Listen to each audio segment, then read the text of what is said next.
Salut la communauté, j'espère que vous allez bien, je suis totalement content de vous retrouver aujourd'hui pour parler de ce téléphone, le Asus Zenfone 8.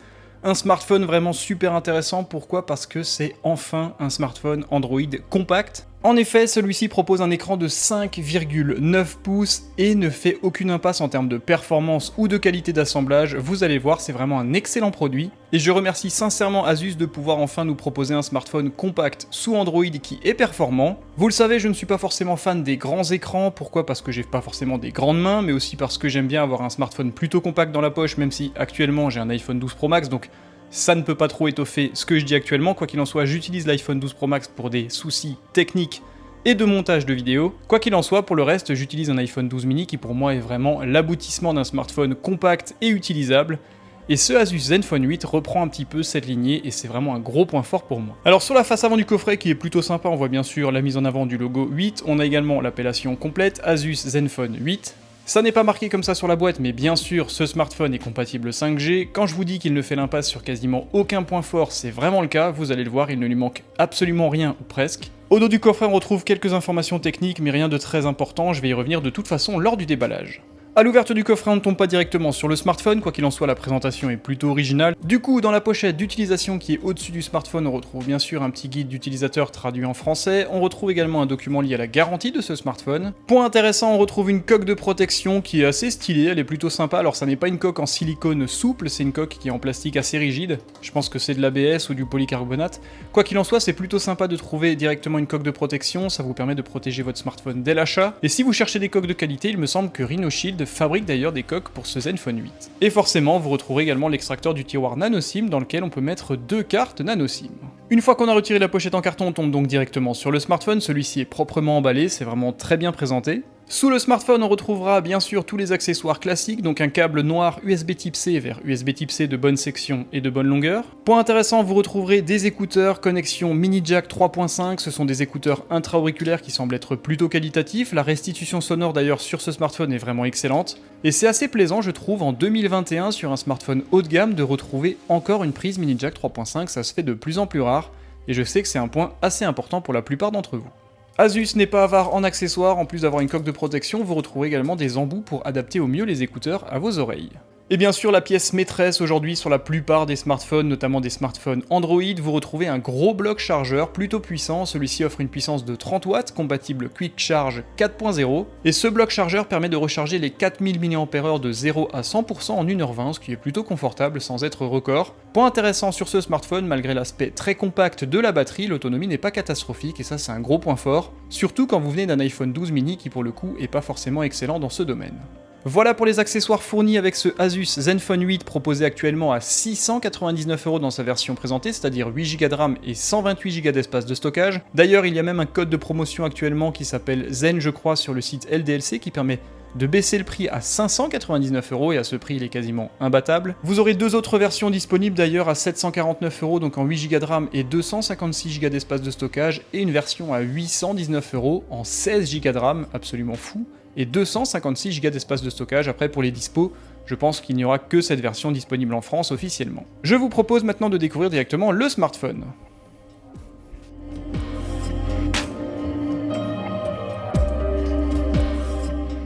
N'est-il pas magnifique ce nouvel Asus Zenfone 8 ? Franchement, il est vraiment super réussi. Alors j'étais vraiment fan déjà du design quand je l'avais vu sur le site officiel. Je me suis dit que j'allais le prendre en gris pour vous le présenter, ça change un petit peu des coloris que j'ai l'habitude de présenter, assez sombres, noirs généralement. En plus, il est du coup beaucoup moins sensible aux traces de doigts. Bref, il est vraiment super joli. Ça fait très longtemps que je n'ai pas tenu un smartphone Android aussi compact, aussi agréable en main, et c'est vraiment une réussite, je trouve. Le feeling est vraiment excellent, l'assemblage est vraiment très qualitatif, le smartphone est extrêmement bien dessiné, je trouve que c'est vraiment de l'excellent travail, d'autant plus que ça fait quelques années que Asus n'a pas pondu de smartphone vraiment très intéressant, ou tout du moins original, et pour le coup c'est une franche réussite. Son form factor et son design donnent simplement envie de s'en servir, c'est assez intéressant. Alors au dos du smartphone on retrouve cette belle coque, elle est vraiment très jolie, on retrouve le logo du constructeur avec le nom du smartphone, donc Asus Zenfone.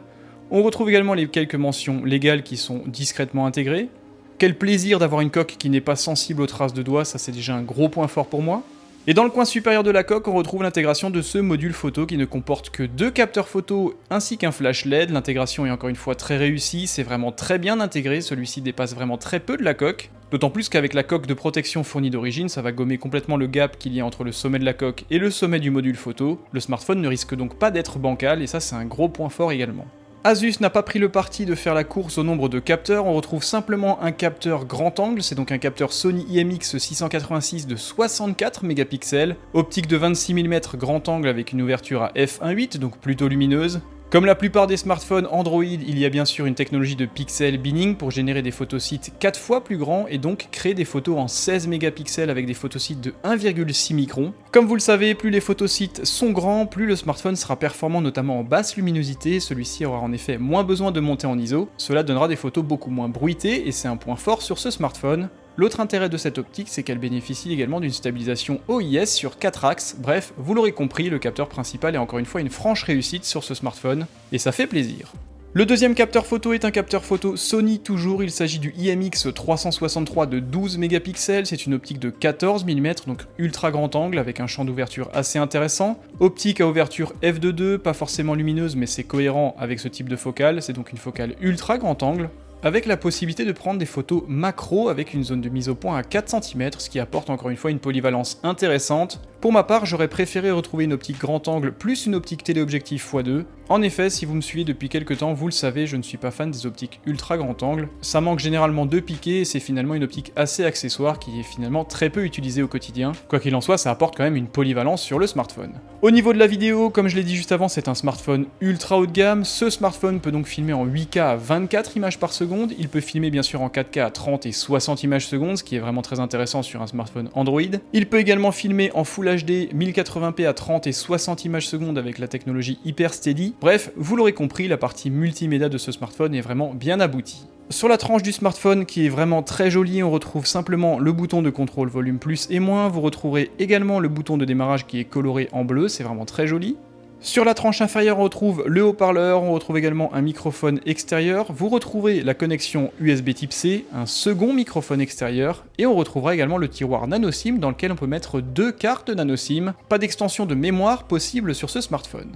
Sur la tranche opposée, on ne retrouve ni bouton ni interaction, c'est vraiment très joli et très minimaliste, mis à part l'intégration des antennes. Sur la tranche supérieure, vous aurez le plaisir de retrouver une prise mini jack 3.5 et un troisième microphone. Je trouve ça cependant dommage d'avoir intégré la prise mini jack 3.5 sur le dessus, parce que c'est quand même la tranche qu'on voit le plus. C'est comme si on intégrait la prise USB Type C sur le dessus, je trouve ça pas très esthétique. Quoi qu'il en soit, ça a quand même le mérite d'être présent et ça apporte une polyvalence encore une fois sur le fonctionnement de ce smartphone. Et le gros point fort pour les fans de musique que vous êtes, c'est qu'il y a un second haut-parleur. En effet, ce smartphone offre 2 haut-parleurs stéréo Dirac HD Sound et ça c'est vraiment encore une fois un gros point fort sur ce produit. Je vous l'ai dit juste avant, non seulement la prise mini jack est très qualitative, mais en plus vous avez une expérience sonore vraiment complète avec 2 HP stéréo en façade, et ça c'est un gros point fort. Dans le coin supérieur de l'écran, vous retrouverez le poinçon qui intègre le capteur photo frontal. Encore une fois, c'est un capteur Sony, le IMX663 de 12 mégapixels, une optique de 27 mm avec une optique à ouverture f2.4. Pas forcément très lumineuse sur le papier, quoi qu'il en soit, les premiers résultats sont vraiment concluants. Sur la face avant du smartphone, on retrouve la pièce maîtresse, et encore une fois, Asus n'a pas fait les choses à moitié.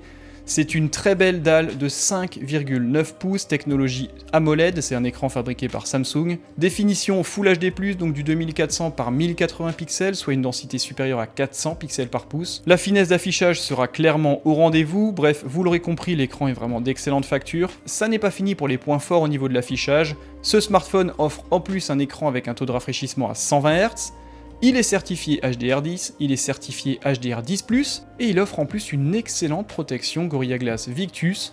Bref, encore une fois, cet écran est un sans faute pour ce Zenfone 8. Au niveau des performances, rien à redire sur ce smartphone, celui-ci est équipé du dernier processeur Snapdragon 888, forcément compatible 5G, un GPU Adreno 660, 8, 12 ou 16 Go de RAM en technologie LPDDR5, et au niveau du stockage, vous aurez droit à 128 ou 256 Go d'espace de stockage en technologie UFS 3.1. Seul petit bémol, pas de possibilité de mettre une carte microSD sur ce smartphone.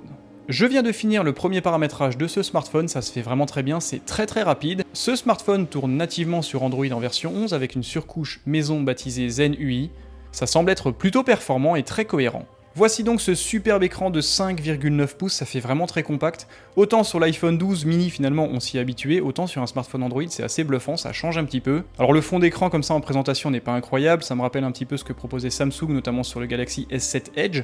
Mais tout ça on peut le changer. Quoi qu'il en soit, l'ergonomie est vraiment excellente, c'est un smartphone qui donne vraiment envie d'être utilisé. Celui-ci pèse actuellement 168 grammes, il mesure 8,9 mm d'épais. L'ergonomie est vraiment très appréciable et c'est un plaisir d'utilisation. Au niveau de la batterie, je vous en ai parlé juste avant, même si le smartphone est très compact, celle-ci n'offre pas une autonomie catastrophique, rassurez-vous, bien meilleure que celle d'un iPhone 12 mini par exemple, une batterie de 4000 mAh, 0 à 100% en 1h20 environ grâce à la technologie Quick Charge 4.0 à 30 watts, grâce au bloc chargeur fourni d'origine. Le son il est vraiment impeccable, il y avait quelques animations sonores lors du démarrage du smartphone et franchement grâce aux deux haut-parleurs stéréo placés sur la face avant c'est vraiment très bon, enfin sur la face avant pour celui du haut. Le haut-parleur du bas est sur la tranche, quoi qu'il en soit le son est vraiment très bon et la restitution est vraiment très englobante. Parlons connectivité, c'est encore une fois un gros point fort sur ce smartphone, celui-ci est bien sûr compatible 5G, Bluetooth en version 5.2, Wi-Fi en version 6, module NFC, connexion USB type C, connexion mini jack 3.5, dual SIM, bref c'est vraiment un smartphone qui coche quasiment toutes les cases et je ne lui trouve aucun défaut ou presque.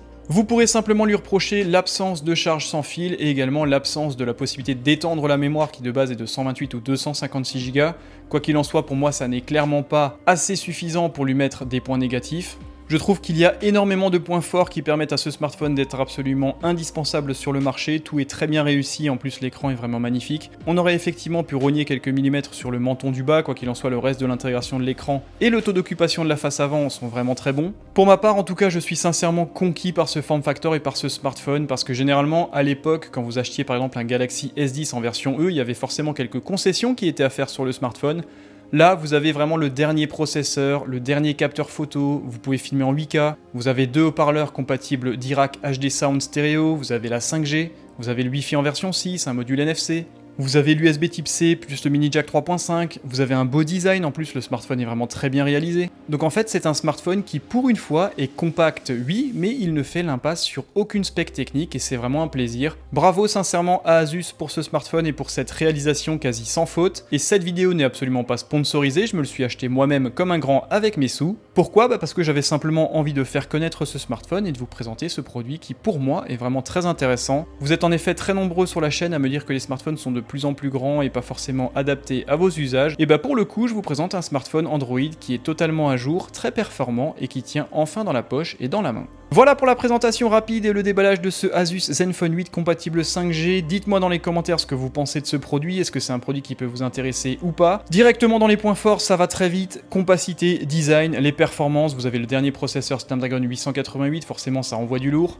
Qualité audio, la signature sonore est impeccable, que ce soit par la prise mini jack ou alors par les deux haut-parleurs en façade. Autonomie très correcte, notamment par rapport à la taille du smartphone et à la taille de la batterie. La fluidité, forcément, l'OS est très bien géré, Android 11 ça tourne très bien. Et encore un point fort, ce sera son écran 5,9 pouces en Full HD+, et en technologie AMOLED 120 Hz, ça fait un écran très fluide et très intéressant. Et au niveau des bémols, on pourra simplement lui reprocher l'absence de charge sans fil, ça me dérange absolument pas. L'absence également d'un zoom téléobjectif x2 plutôt qu'une focale ultra grand angle, pour ma part j'aurais vraiment préféré retrouver un zoom x2. Je m'en sers beaucoup plus souvent, mais ça encore une fois c'est les goûts et les couleurs.